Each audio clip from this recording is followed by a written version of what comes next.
Hey folks, it's Matt once again, and welcome back to another review. And this time I'm reviewing the film Spectre. Now, the reason I'm doing this, didn't get a chance to see this film in the theater, and I've reviewed every single James Bond film. A very, very nice guy, which I don't know if that guy even watches my videos anymore.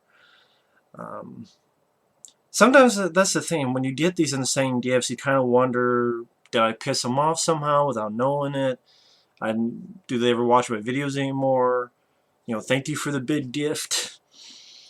Because, again, there's quite a few people who send me some wonderful gifts, but I never hear from them again. I'm like, did I fuck up? Did I fuck up the reviews? Did I piss them off? I have a habit of that. I piss off people without knowing how I did it. But a very nice guy sent me all the James Bond films. And so I did a series of reviews. I have a playlist. I'll put it down below in the description, my playlist of James Bond film reviews. He sent me Dr. No all the way to, I believe it was either Die Another Day or it was Casino Royale and Quantum of Solace. Either way, I liked a lot of the James Bond films. Dr. No I thought was okay. Goldfinger is my favorite Sean Connery James Bond film. You Only Live Twice was fun. I love The Spy Who Loved Me. I think that's one of the best ones. Definitely my favorite Roger Moore one. I love The Living Daylights and License to Kill, the two Timothy Dalton ones. I think those are the two most underrated ones. As well as Tomorrow Never Dies. That's a Pierce Brosnan one I love. I love Tomorrow Never Dies. GoldenEye I really enjoy. I enjoyed Casino Royale. I loved Skyfall. I thought that was pretty impressive.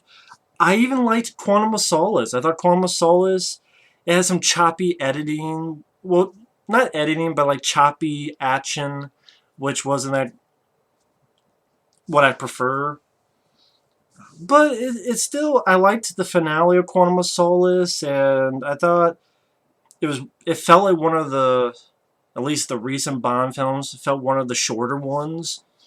And I didn't mind the pacing. I didn't get bored with Quantum of Solace. I know a lot of people hate that one, but I liked it. And this one I was a bit worried about because I heard some pretty bad things.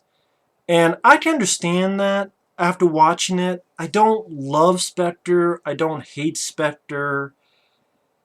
It's probably my least favorite of the Daniel Craig James Bond films. I probably would put Quantum of Solace ahead of this because Quantum of Solace is about 30-40 minutes shorter than this one, which helps with the pacing.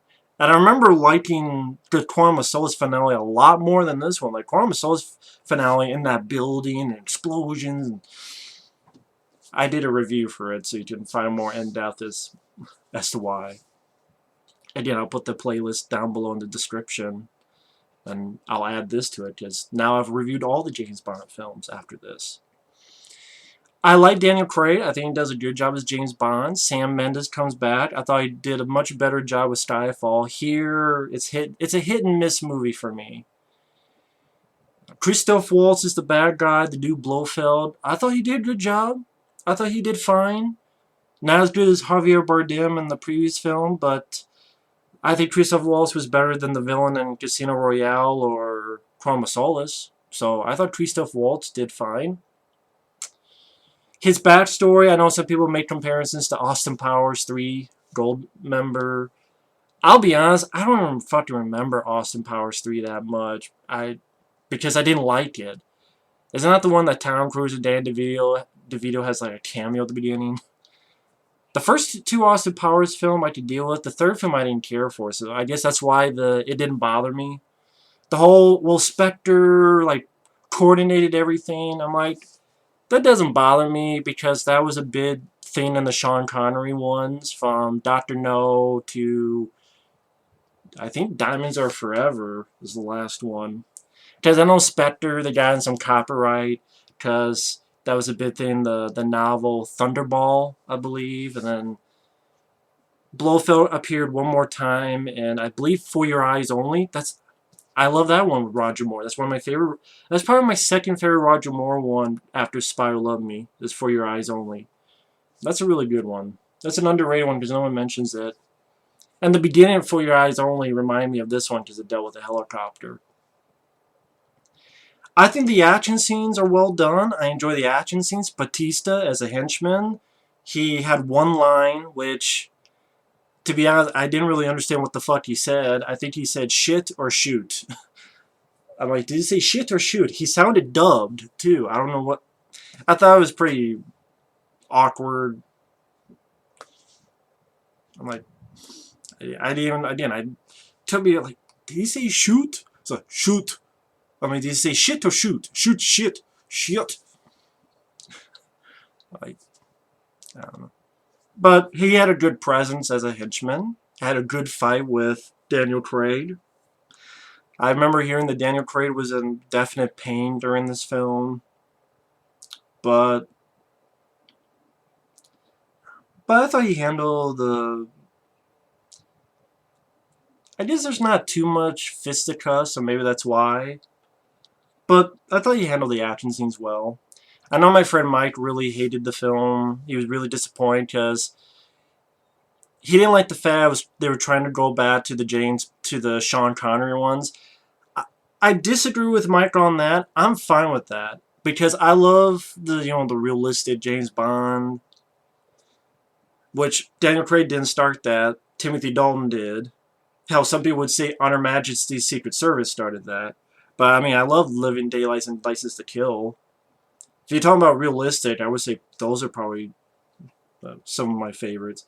But I'm fine with slowly getting back into Moneypenny, Q, the little bit of the gadgets, the ejector seat, the little bit of lines of dialogue. I thought Daniel Craig handled it fine. I know my friend Mike disagrees. I thought Daniel Craig's line delivery, it made me smirk a couple times.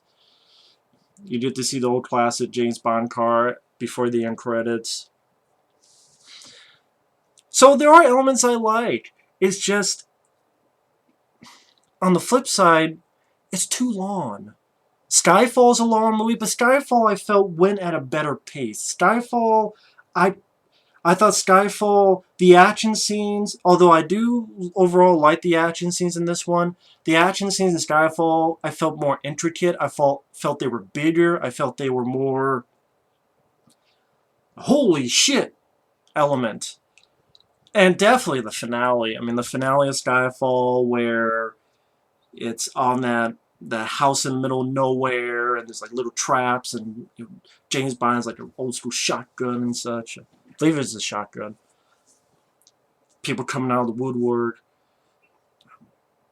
There's more satisfying finale than this. This finale was really weak. And the finale, like the first hour of the film, I was getting into it. I'm like, okay, I'll get more in depth into that.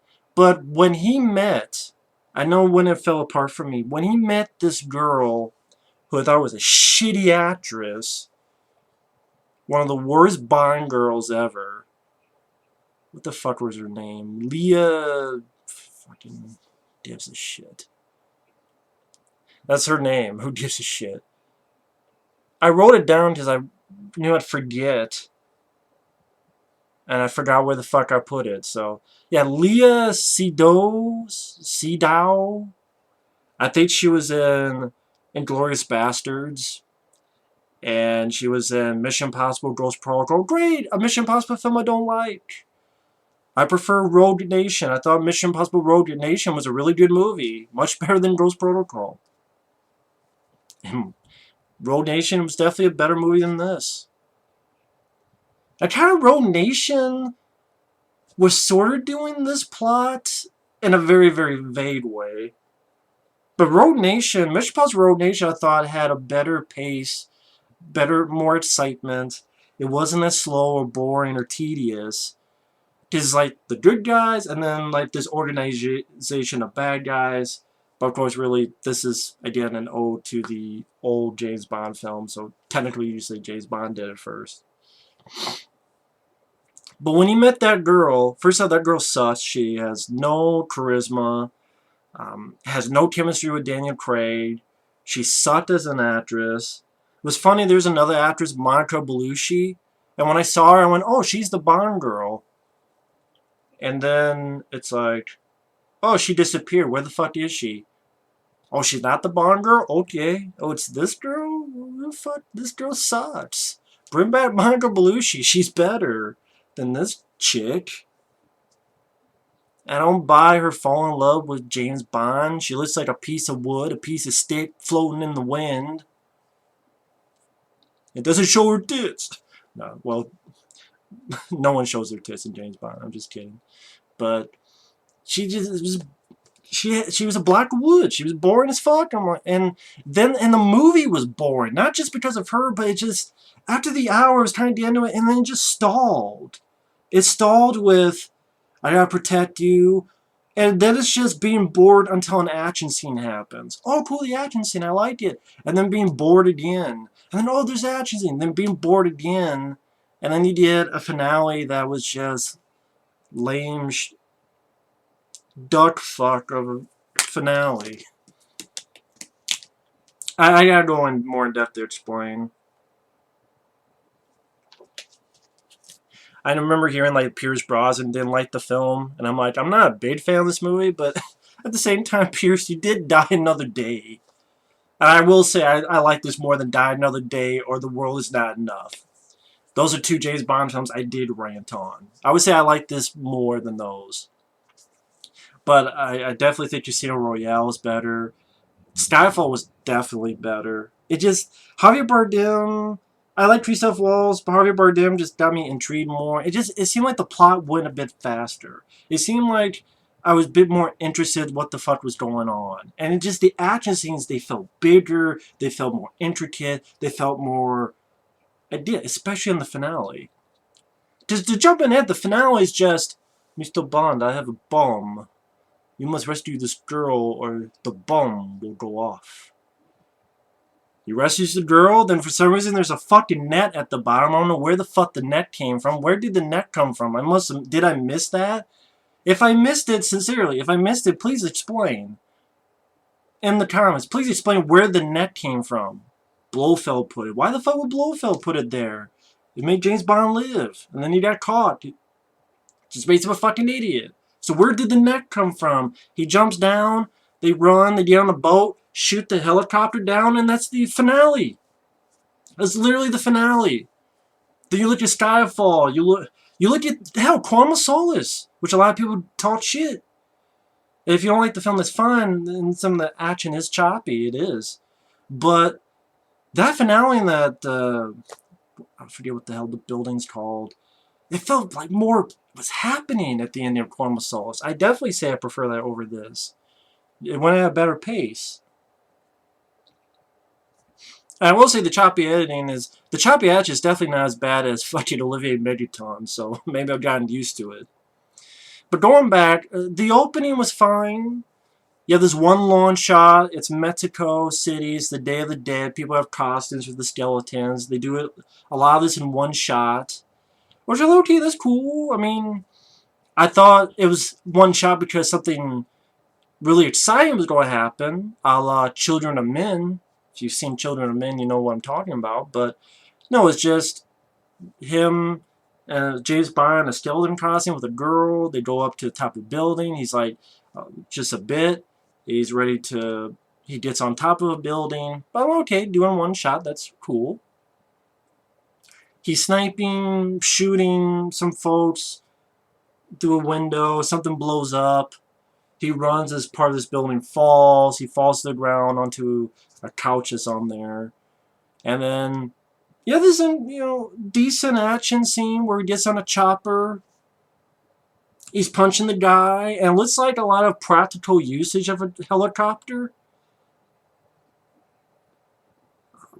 And I thought they handled it very well. It looked like a lot of practical helicopter usage. I mean, there's some hints of CG, but I thought decently done CG. They helped it, but it looked like they used a lot of practical stuff and real people outside the helicopter, which they can do in these movies. I guess they have enough money. And the thing is, the helicopter is going all over the place while this huge crowd is underneath. And I'm sure the crowd was added in later so that we don't have a accident like the Twilight Zone movie, which I can understand that. But it was well done, and the helicopter is kind of rolling, and he's punching one guy out, and then the pilot, and pulls up. Decent opening. It makes me think of For Your Eyes Only, where there's a helicopter, which I like that more, because he picked up the guy, Blofeld, in a wheelchair and just dropped his ass in like a smokestack or something. I just remember liking that a bit more, but this was decent. But when you compare it to the last film Sam Mendes did, which was Skyfall, that seemed again more intricate, where he like gets on the construction vehicle and it breaks it in half, and then gets off and is on the train, and it just seemed like a lot more going on. Or Casino Royale, that chasing Casino Royale, going out, and blah blah blah blah. And then you watch this and you go, well, maybe that wasn't the... No, that wasn't the opening of Casino Royale. I don't think so. The opening was the... I haven't seen Casino Royale in a while. I think the fight in the bathroom, or... Yeah, it was something else. That wasn't the opening. But Skyfall, there seemed like more stuff going on. And oh my god, he got shot. What's going to happen? Here it's just, oh, here's a helicopter he pulled up. It is decent. Not great, but decent. You get the song by Sam Smith, Writings on the Wall. The writing on the wall might as well be fuck off, because that's what you feel like doing after listening to this song. I don't like the song. It won a fucking Oscar. I don't know why that song won an Oscar at the... I guess movie songs are such a shitter that this shitty ass song wins an Oscar. Riding on the wall! High pitched shit. Must be the fucking guy. Must be Justin Bieber singing that. Never say never. Kid you not, I'd rather listen to that song from the Karate Kid remake than this fucking song. Sad, but I'm being honest. The opening is cool. The credits, where it's like the Spectre, which is like an octopus, and then it goes up and it's a skull, and really, those openings are really funky stuff. But you have a shitty song, so that didn't help. And now I'm like, oh shit. Like the song of Skyfall. Pretty decent song, Skyfall. Here, no.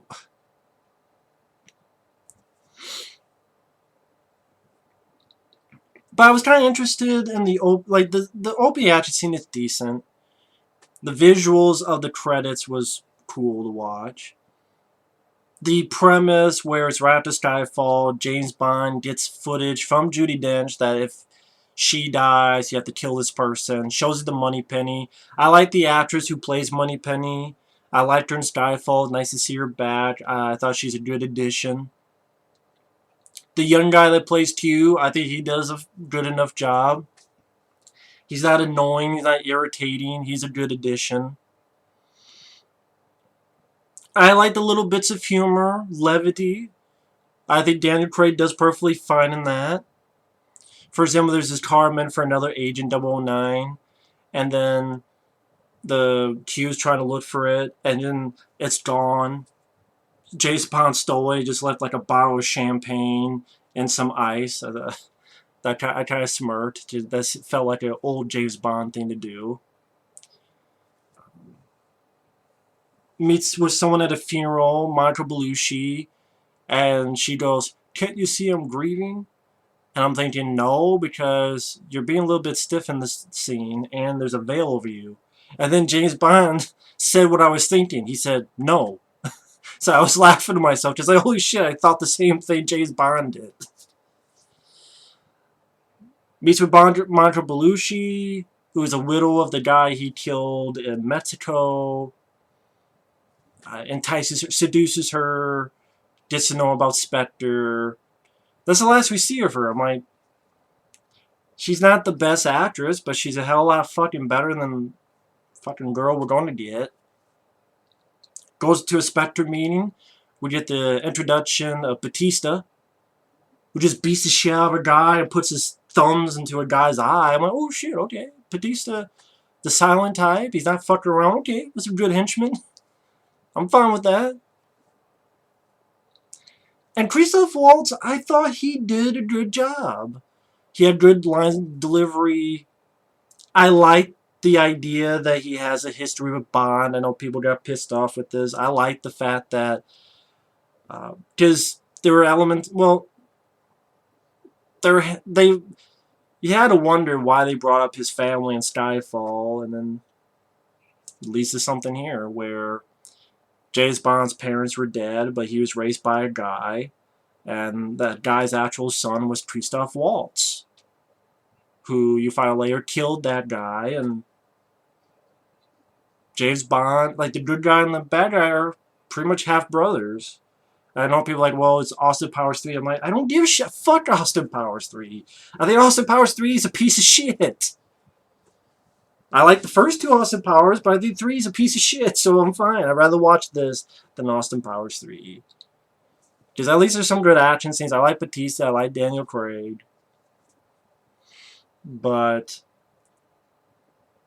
Christoph Waltz, I thought, knows that James Bond's there and delivers it pretty smoothly, and James Bond gets chased, and I thought you had a pretty decent car chase. This is a guy who's slow as fuck, and he pushes the car out of the way, driving on the side of the hill, he pushes some buttons and of the car that he stole, and some of the gadgets don't work. One does work, flames on the back, practical. The ejector seat, able to use the ejector seat. Yeah, cool to see the ejector seat again. That was pretty cool. As a guy who's seen all of the James Bond films, I'm like, man, it's... Because you gotta remember, this is technically Daniel Craig's 4th film, so it's like part 4. I'm fine with a couple gadgets and stuff. I feel like...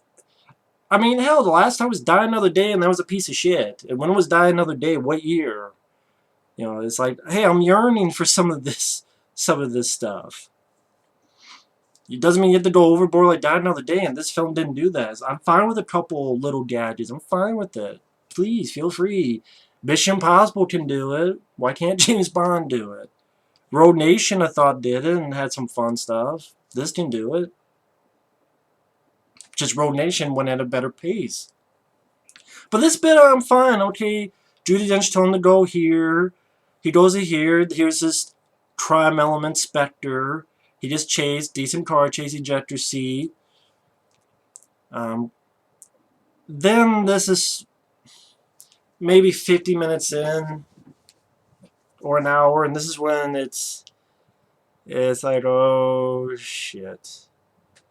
It's okay so far, but then it goes to this guy, Mr. White, who, if you don't remember, was the guy at the very end of Casino Royale who James Bond didn't kill but fucked up. It does about how he's dying, and if he wants information, you gotta find my daughter, and kills himself, and before he says that line, you're a kite in a hurricane. Which I didn't mind that line. And you have some... But then he goes to meet the guy's daughter, and that's when the movie goes to shit. It all goes back to her. She's not the only reason, but it just slows down to a snail's fucking pace. As if a snail got caught fucking trapped to another snail, so you'd even fucking slower. And that snail's dead, and the cock is trapped, so he's got to drag it all the fucking way to the beach. I'm like, I'm dying here. I'm fucking dying here. Please wake the fuck up or be alive again. I'm tired of dragging you around with my dick. This is the only review of Spectre you'll ever hear that analogy, so that's what I'm here for. And I don't care, like, Ralph Fiennes is an okay actor, but I don't care about his character of M. I will admit, I like Judi Dench more. But, I mean, she's dead. Her character's dead. But I don't care for Ralph Fiennes. I don't care anything about him. There's no reason for me to care about his character. Ray Fiennes is okay, but I don't care about his back and forth bullshit with this guy nicknamed C, who has this thing called Nine Eyes, which is this global surveillance, which we'll get into the plot. All the scenes with them together, I did not give a flying fuck about. I was bored with those scenes. They were not interesting. They were not intriguing. They were fucking filler and exposition shit. Even when Ray Fiennes gets in a fight with Mr. C, like Mr. C crap, just should be flushed down a toilet. They get a little struggle and Mr. C falls off the building. I'm like, yeah, whoop-de-fucking-do, I don't care. Cut this shit out of the movie. The entire thing. You could literally just had, oh, here's the computer, he's about to do it, and he's on, Christoph Waltz is on the helicopter, and then that's when James Bond shoots the fucking chopper down or something. You didn't need any of this. Just wasn't interesting. It wasn't intriguing. Then again finds the daughter, Dr. Swan, who gets picked up by bad guys. Get another decent action scene where James Bond's in an airplane. First he's in one plane while the bad guys are in a car and he's shooting at them. Then goes off and dives in and hits some of them in the back. Ultimately the wings break off and he's sliding down and then jumps right through the barn and smashes one car. Batista goes out the windshield of the other car. Gets knocked out for a little bit. I liked that bit of action scene. I liked that. But, and they had to go to, like, Morocco or Tangier, yeah. If you're wondering what that noise was, it was me thinking about the chemistry between these two, because that's when the movie really comes to a fucking dead weight. It becomes very boring. And that's why I'm really, like, I don't hate this film, but I don't love it either, because these parts are fucking boring. With these two sharing dialogue, and I'm like, you have no chemistry with each other, and this girl sucks. And the dialogue between the two of you sucks. And then this weird scene where there's a mouse that comes out, and literally James Bond has the gun on the mouse and says, who you working for? He threatens a fucking mouse. I don't care if you're drunk or not. You don't need James Bond threatening a mouse. Even if it was supposed to be a joke. It wasn't funny. And it's sad because I didn't know if he was serious or trying to be funny. He follows the mouse and finds a hidden room. I'm like, that's how he finds a hidden room? He's like, where did you go? And then he just punches right through the wall. I'm like, man, you must really want that mouse. You like mice that much? Get a fucking pet. Go to the fucking pet store. He finds his hidden room. We need to go to here. Okay, that's not Morocco yet. That's a place called Tangier. That's what it was. And then they get to a train. They get more boring as shit dialogue between the two because there's no fucking chemistry between him and Leah Sidum. But the Batista shows up. You had a great fight. Going through walls. Even one moment Batista gets on fire. Looked real. I think he's trying to stab Batista with like an ice pick or something. Even goes to a kitchen. I thought it was a pretty damn good fight on the train. And then it ends with him being yanked out. Almost like Gina Carano in Fast 6. And again, I don't know if he said shoot or shit. And it sounded weird, off, dubbed. So even that great fight is like, that's a little problem. That's the mean. This is very hit and miss. And the second half is a lot more misses. So I don't know if I'd call this a review/rant. I don't know. I think if I call it a rant, it'd be misleading, because usually in rants I'm like yelling and screaming, fuck this! But this is just a mixed bag. Hey, I watched it once, but I don't know if I'd ever watch it again. So it was like maybe a time waster at most. But they get to the base.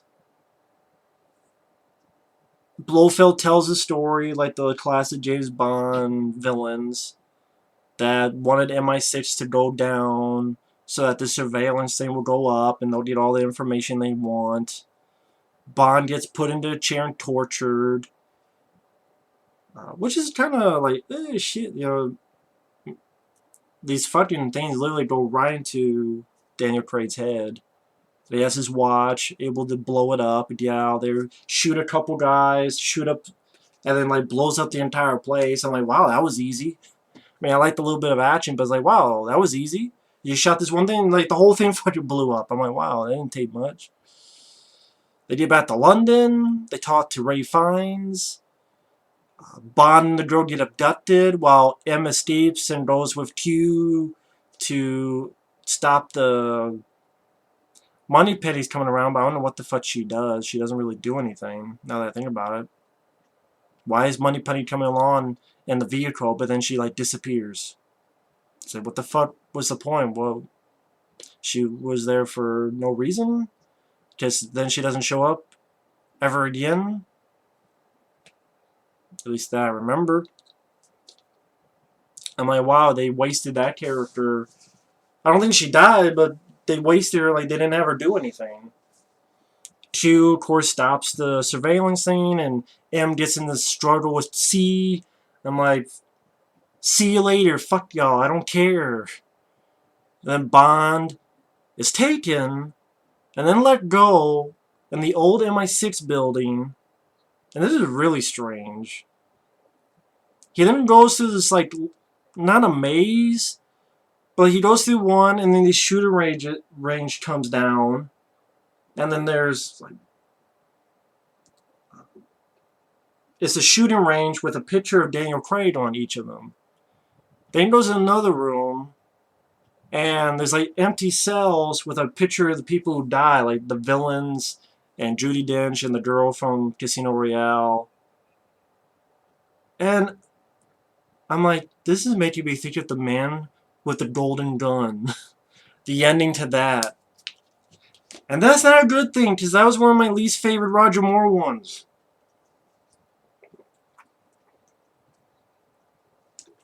I like Live and Let Die. I love Spy Who Loved Me. I like For Your Eyes Only. I'd even watch A View to a Kill, but The Man with the Golden Gun was not one of my favorites. It's one of my least favorite Roger Moore ones. Don't give me fucking flashbacks of that. And then Christoph Waltz comes out, and that's where he gets the scar that Blofeld had in some of the older movies, especially Donald Pleasence. And pretty much you have 3 minutes, either die trying to save her or save yourself. And I thought he had a good line. That's what brothers are for. They always know what buttons to press. I fucked up that line, but that's what brothers are for. They always know what buttons to press. And then he saves the girl. There's a net down below when they jump. Again, I'm like, where the fuck did the net come from? And then they get on a boat. I don't even remember where the boat came in. I guess they just found a boat. Shoots the chopper. It crashes. He gets arrested. And then that's... James Bond takes the old-fashioned James Bond car. Goes with the girl, and that's it.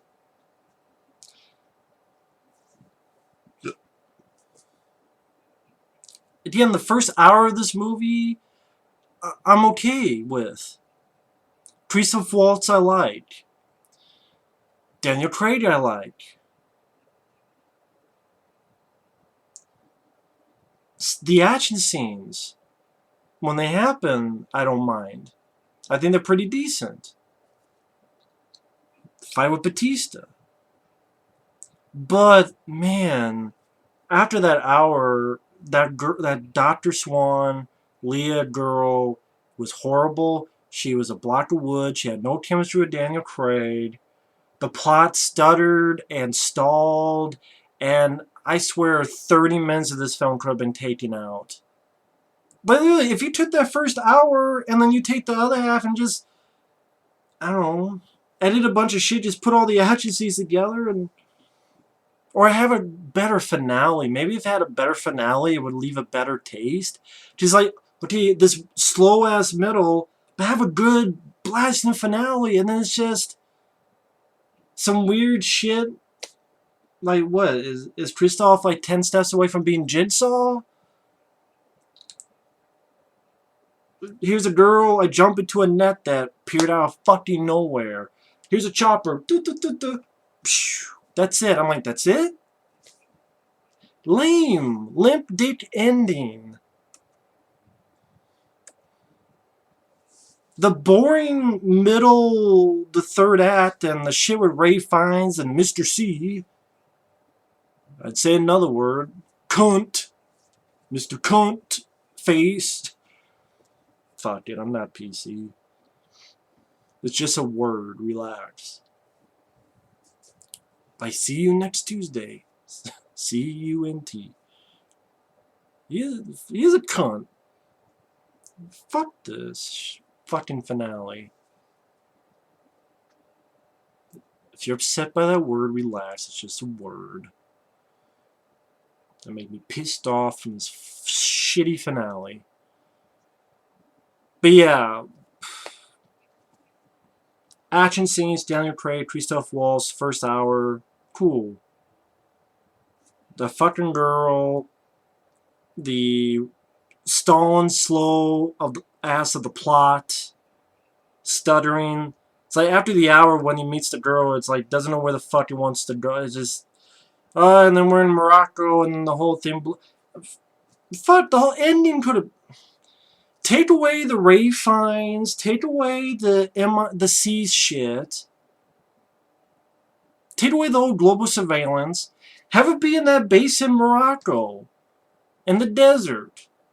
He rescues the girl, and he takes care of business, getting out of this thing, and he blows it up, and they're going out of it. I don't care if it sounds like the ending of Chroma Solids. That's a better ending. Not this bullshit. It's mind games. Well, the villain looks stupid. He looks like a fucking idiot because he fucked up, and whoever put that net should be fired. If Blofeld did it himself, he should fire himself. If one of his men did it, if James Bond did it, I didn't fucking remember seeing him do it. If it's luck, yeah, that's real big luck. Too much luck. So, yeah, I've gone on for almost 40 minutes. I didn't mean to do this, but I had a lot to say. And it's a long-ass movie. It's 2.5 hours. You could cut 30 minutes out of this movie. I feel. That slow-ass shit with this fucking girl who's boring as hell. Hell, that's the case. Just don't have the girl at all. Just have him by himself. You want to do something different? Don't have a James Bond girl. Have Margot Belushi. You want to have her do Superior Fun, but have him by himself for most of it. Don't have a James Bond girl. You want to do something, again, you want to do different shit. That's different shit. Try that out. Just, you know, I'd rather have nobody than this fucking girl, and boring-ass dialogue, and plot is just limping along to a limp-fisted finale. That's what pisses me off. See, I started this review positive, and the finale makes me negative. It's a shitty finale. That's why I'm like, this Jekyll and Hyde with this movie. It's disappointing because it was Sam Mendes who did a good job with Skyfall. And yeah, after thinking, it's definitely it is my least favorite of the Daniel Craig films. I won't pick it up on DVD. I mean, I have all the James Bond films, so maybe one day, if it's dirt cheap. Because, again, I have every other James Bond film, but I'm not in a hurry. If I can find it for like $2, then I'll get it for $2, but yeah, it's infuriating and at times boring. And that hurt the film. So, yeah, I'll end it here. It's 40 minutes. Thanks for watching. Take care, and we'll see you in the next one. Later.